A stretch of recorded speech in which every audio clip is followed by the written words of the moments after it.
So I completely forgot to mention it last time, but given Flame Man's general design, obviously he's Middle Eastern inspired, but people think he's specifically from Saudi Arabia.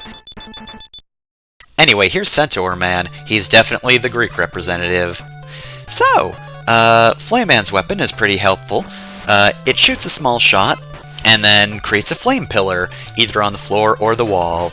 Might seem kinda small, but it does have very good efficiency, not really using up too much energy here, and it's also sort of a barrier since it does linger for a second, so either good for that or continual damage. Either way, pretty good weapon.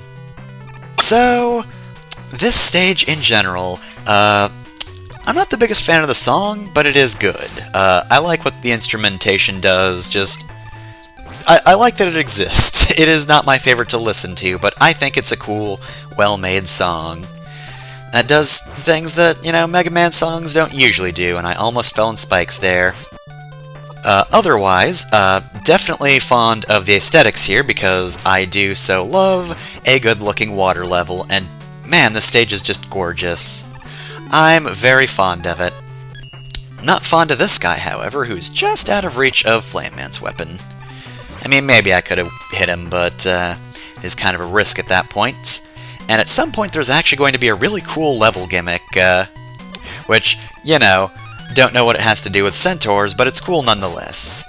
It is based entirely on the fact that this is a water stage. Okay, so, the water here is upside down, meaning the water isn't really an obstacle for us to wade through, as it is for most stages with water in it. Rather, we have to use it for platforming. However, I'm also going to use this moment to show off a new ability, Henshin!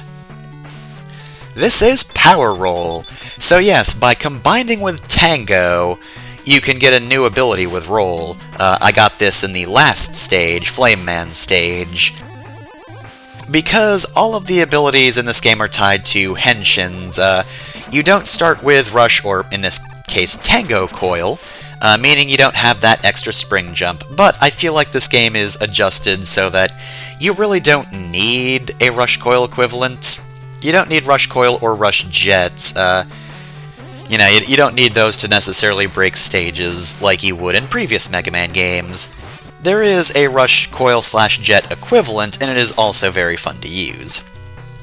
And anyway, yeah, Power Roll's Charge Shot is very short-ranged, but very strong. So that's the disadvantage versus advantage.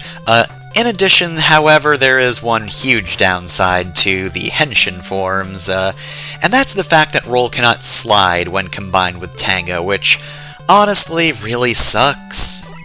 I don't know why they did that, other than give an excuse to use your normal forms, but at the same time, the normal Robot Master weapons are a great excuse to use the normal form Roll.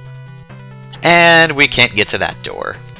We'll have to get to that door later, because that's actually a secret in this game. And you might have noticed on the Robot Master Select screen, but there's actually a secret I missed. You might be able to figure out the indication of it.